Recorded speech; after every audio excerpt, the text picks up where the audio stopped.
What's up, everybody? Welcome back. Before we get into this, if I sound a little congested, there's wildfires everywhere over here. The smoke is thick and it's hard to breathe. I got the entire house shut up, but you go out for 2 seconds and it's just smoke in your face.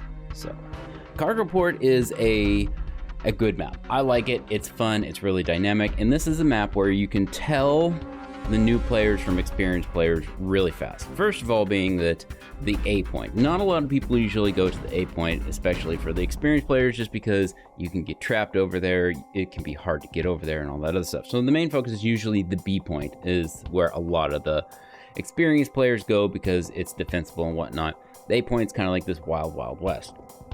Now the C point is kind of just a hit and miss. Sometimes people go to it, sometimes they don't. There's a lot of problems with the C point because it is so far away from the rest of the points, obviously the B point and then the A point. A and B points really are good at supporting each other than you have to cross that line of death to get to either side. But what this does provide you is the opportunity to snipe at anybody trying to get to you from the other point. Now, obviously, if they're at their spawn or they're flanking, like a guy in the F1 or in the, B2 block up there, if they're trying to maneuver through those buildings, there's not a lot that you can do about it, especially its lower BRs, unless you know those ranges and can snipe at them. But back to the map, the B point is usually the one that the entire map focuses around.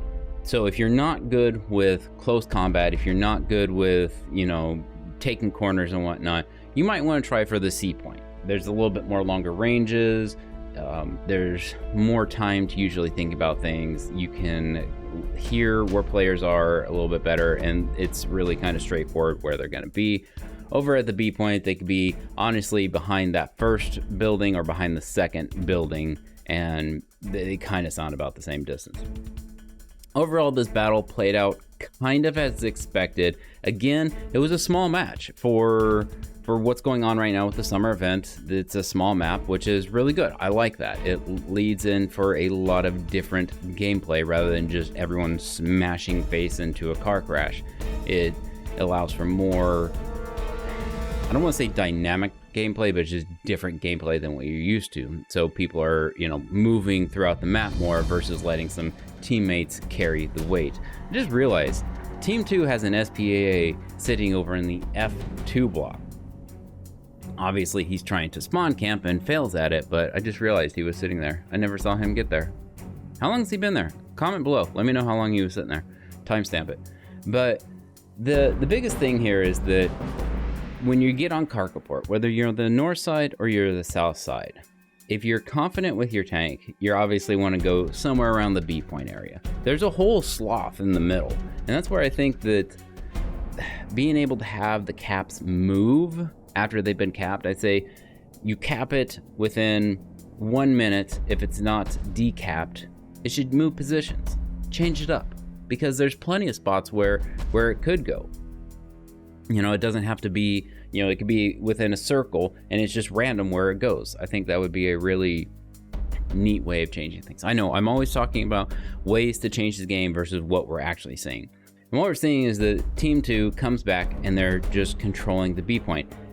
But that came at a price because they still don't have the A point and they've lost the C point.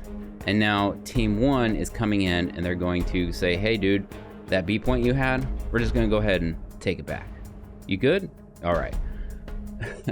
But Team 2 is starting to peter out here. They're losing players. There's some aircraft. They're doing some things, but for new players, aircraft, especially with these lower BRs, can really be a hassle because if you're not used to flying and looking down at the ground from the aircraft, being able to hit or even see tanks can be problematic, especially if you're not even using your ears, which I still think it's weird that you can hear a tank from an aircraft, but we're not going to get into that. Now, Team 2 is going to come over here and take that C point back, but it's not going to help any because Team 1 still has the A point, which they've only lost it once and then regained it, and then they've taken the B point back.